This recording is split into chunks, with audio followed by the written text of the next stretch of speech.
Shri Ram. YouTube channel के ममता मिश्रा के YouTube channel पे सभी दोस्तों को मेरा स्वागत है। आइए एक बहुत अच्छा से बहुत प्यारा सोहर गाते हैं। अगर मेरा वीडियो अच्छा लगे कमेंट बॉक्स में जरूर बताना।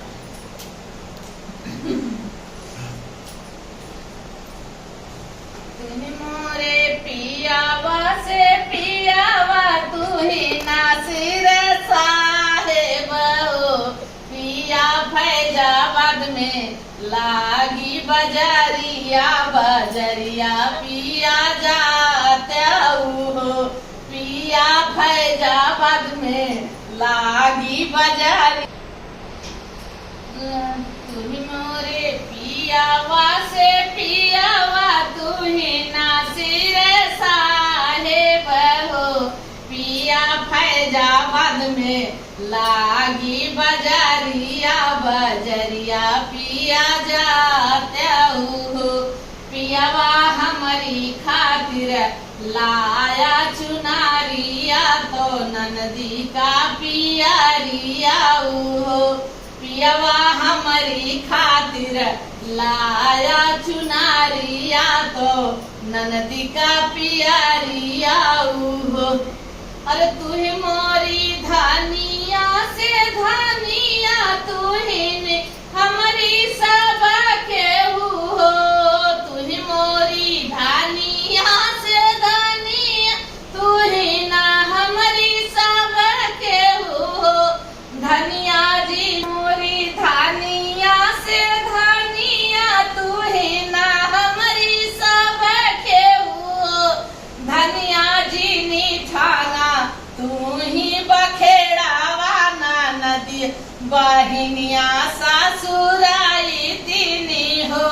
धनिया जी निठाना तू ही बखेड़ावा बहिनिया सासुराई तीनी हो।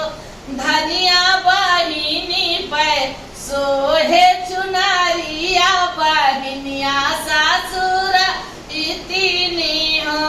तू ही मोरे तब का यहाँ फिर से अपने पति से तू ही मोरे पियावा से पियावा तू ही नासिर साहेब हो।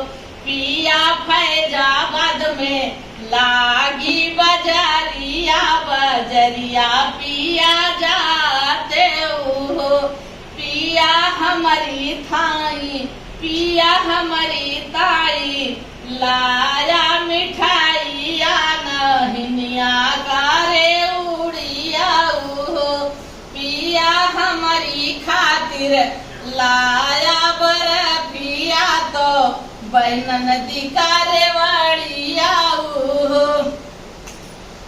तू ही मोरी धानिया से धानिया तू ही हमारी सब के तू ही मोरी धानिया से धानिया तू ही हमारी सब के हो। धनिया जी ना तू ही खाना बखेड़ावा बहिनिया ससुराई तीनी हो।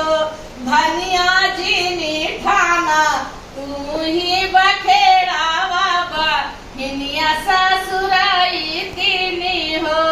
धनिया बहिनी का सोहे मिठाइया बहिनिया ससुराई तीनी हो।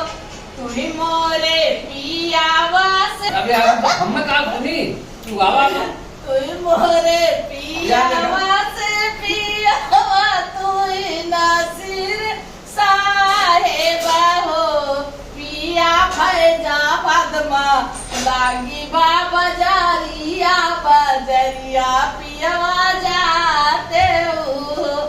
पिया हमारी खातिर लाया कगनावा तो ननदी का मुनारिया हो। पियावा हमारी खातिर लाया कगनावा तो ननदी का मुनारिया हो। अरे तू ही मोरी धानिया से धानिया तू ही हमारी सब के हो।